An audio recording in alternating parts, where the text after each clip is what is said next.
ஆண்டவர் ரொம்ப நல்லவராக இருக்கிறார். ஒவ்வொரு நாளும் நீங்கள் பேசுகிறதை கேட்டுக்கொண்டே இருக்கிறார். நீங்கள் ஜெபிக்கிற ஜெபங்களை எல்லாம் கேட்டுக்கொண்டே இருக்கிறார். அதற்கு தேவையான பதிலை தேவன் உங்கள் வாழ்க்கையில் கொடுத்து கொண்டே இருக்கிறார். ஒருவேளை அந்த பதில் நீங்கள் எதிர்பார்த்த பதிலாக இருக்காது, ஆனால் நீங்கள் எதிர்பாராத பதிலையும் தேவன் உங்களுக்கு அளித்து கொண்டே இருக்கிறார். ஸோ ஜெபம் என்றால் என்ன அர்த்தம்னா, நீங்கள் கேட்குறீங்க ஆண்டவர்கிட்ட, ஆண்டவர் தம்முடைய பதிலை உங்களுக்கு கொடுக்குறார். அப்போ ஜெபிக்க போகும்பொழுது நம் பதிலை எதிர்பார்த்து போகக்கூடாது.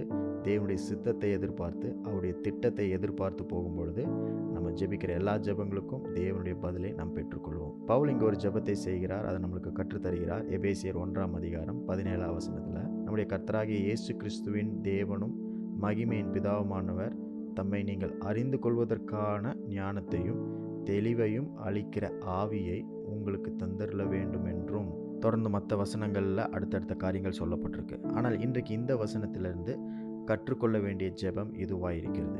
இப்போ இந்த பவுலினுடைய ஜெபத்தை நாம் பார்க்கும் பொழுது நம்முடைய ஜெபம் எல்லாம் இந்த உலகத்தின் காரியங்களை குறித்தே இருக்கிறது. நம்முடைய ஜெபம் எல்லாம் நம்முடைய சுய நலத்தை கருதியே இருக்கும். நம்முடைய தேவைகளை முன்னிட்டு, நம்முடைய பலவீனங்களை முன்னிட்டு, நமக்கு தேவையான காரியங்களை நினைத்து, எதிர்காலத்தை நினைத்து, இப்படிப்பட்ட காரியங்களை யோசித்து தான் ஆண்டவர்கிட்ட ஜெபிப்போம்.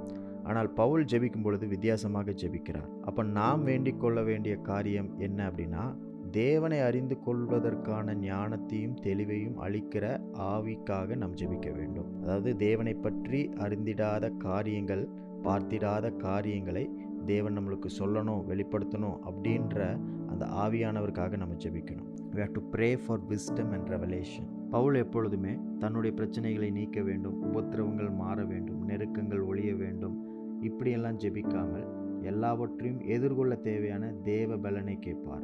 எல்லாவற்றையும் எதிர்கொள்வதற்கு தேவனுடைய கிருபையை கேட்பார். சூழ்நிலைகளை எல்லாவற்றையும் கடந்து செல்ல பொறுமையும் இரக்கத்தையும் தேவ கிருபையும் ஜீவனுள்ள சாட்சிகளாக திகழ வேண்டும் அப்படின்ற காரியங்களை பவுல் கேட்டுக்கொண்டே இருப்பார். ஸோ நாமும் அப்படி தான் கேட்கணும் ஆண்டவர்கிட்ட.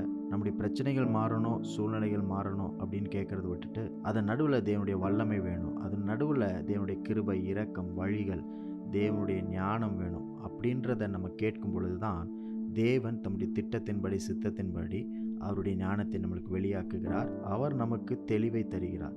அவர் நமக்கு அவருடைய சித்தத்தை வெளிப்படுத்துகிறார். So we have to pray for wisdom and revelation. Revelation means uncovering something. வெளிப்பாடு அப்படின்னா என்ன அர்த்தம்னா, மூடப்பட்ட ஒன்றை திறப்பதற்கு பேர் தான் வெளிப்பாடு. இவ்வளோ நாள் அது மூடப்பட்டிருந்தது, அதற்குள்ளே என்ன இருந்ததுன்னு தெரியல, மூடியே வச்சுருந்தாங்க. இப்போ அது திறந்தவுடன் உள்ளே என்ன இருக்குன்றதை பார்க்க முடிகிறது, அதை உணர முடிகிறது. அதற்கு பேர் வெளிப்பாடு. So we need to ask God to uncover that belongs to us in Christ. கிறிஸ்துவுக்குள்ளே நம்மளுக்கு என்னென்னலாம் கொடுக்கப்பட்டிருக்கு அப்படின்றத தேவன் வெளிப்படுத்தணும்னு சொல்லி நம்ம ஜெபிக்க வேண்டும். We need to ask God to uncover the biblical truths so we can understand how to pray for ourselves and others. வேதத்துள்ள சத்தியத்தை எல்லாம் தேவன் நம்மளுக்கு வெளிப்படுத்தணும். அப்போ தான் நம்மளுக்கும் எப்படி ஜெபிக்கணும், மற்றவர்களுக்காக எப்படி ஜெபிக்கணுன்றதை நம்மளால் புரிந்து கொள்ள முடியும். ஒரு சிலர் சொல்லுவாங்க, இந்த காரியத்துக்காக ஜெபம் பண்ணுங்க அப்படின்னு சொல்லுவாங்க. அது வெறும் இன்ஃபர்மேஷன் தான். ஆனால் தேவன் உங்களிடத்தில் எதற்காக ஜெபிக்கணும்னு சொல்லும் பொழுது அது உங்கள் வாழ்க்கையில் ரெவலேஷனாக இருக்கும். When someone tells you something, it's just information. But when God tells you something, it's revelation. ஆகவே இன்றைக்கும் தேவனுடைய வெளிப்பாடுகள், தேவனுடைய ஞானம், அவருடைய சித்தம், அவருடைய திட்டம் உங்கள் வாழ்க்கையில் வெளிப்பட வேண்டும் என்ற ஜெபத்தை நீங்கள் கேளுங்கள். அப்பொழுது தேவன் உங்களுக்கான தம்முடைய திட்டத்தை, உங்களுக்கான தம்முடைய வரைபடத்தை இன்றைக்கு வெளிப்படுத்துவார். இந்த ஜெபத்தை நீங்கள் இன்றைக்கு செய்யுங்க. இந்த நாள் முழுவதும் தேவனுடைய வெளிப்பாடுகளை பெற்று, ஞானத்தை பெற்று நடக்கும்படிக்கு தேவன் உங்களுக்கு உதவி செய்வார்.